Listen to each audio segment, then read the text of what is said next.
Hello everyone, this is Sharon with my week 3 video blog on Saudi Arabia. Well, what I learned this week was that Saudi Arabia is a country full of contrast. I mean, extremely contrasted. For instance, they sit on approximately $400 billion in foreign reserves, but they have 3 million people living in poverty.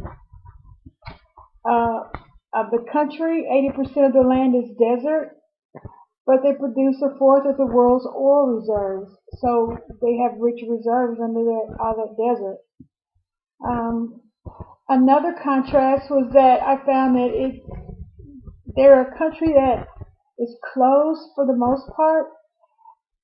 It's easy for an expatriate to live there and work there, to either professionally or in a domestic labor position. But it's hard to get an individual visa just to tour, to be a tourist. That's a contrast. Now, obvious contrast is the way that men and women are treated. Men it's acceptable for them to be out in public and to do things publicly. They're open. Women are still veiled.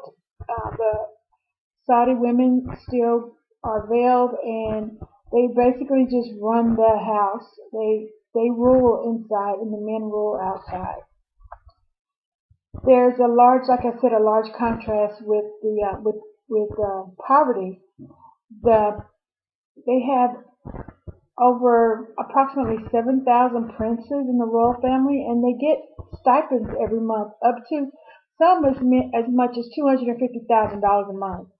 And when you think about that, and you think that they have so many people in poverty, so many citizens that they hardly make $600 or $800 a month. Most of the money is going to the royal family, providing and taking care of the royal family. I think that things are really going to change in Saudi Arabia, even though they're going very slow compared to the other countries in the Middle East. Saudi Arabia has over 70% of their population under 30, and of that, the average median age is 19. And we know that young people are so computer literate. They've grabbed information technology and are running with it.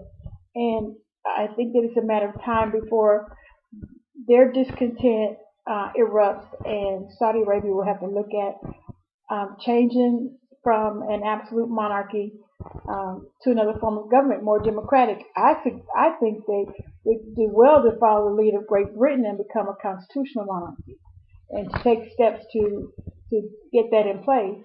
Even though they have a lot of religious constraints, I still feel that they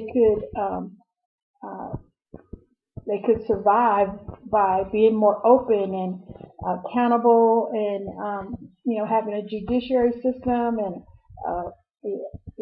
public elections. I think for the parliament, I think that they would be good to follow Great Britain.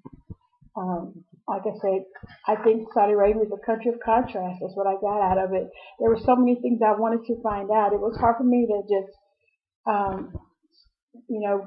the more that I found out about Saudi Arabia, the more I wanted to know. So, it's real interesting country, and I really enjoyed learning about Saudi Arabia this week. Well, that's my video blog for week 3. Thank you for allowing me to come into your life for just a few moments, and you have a productive week. Bye-bye.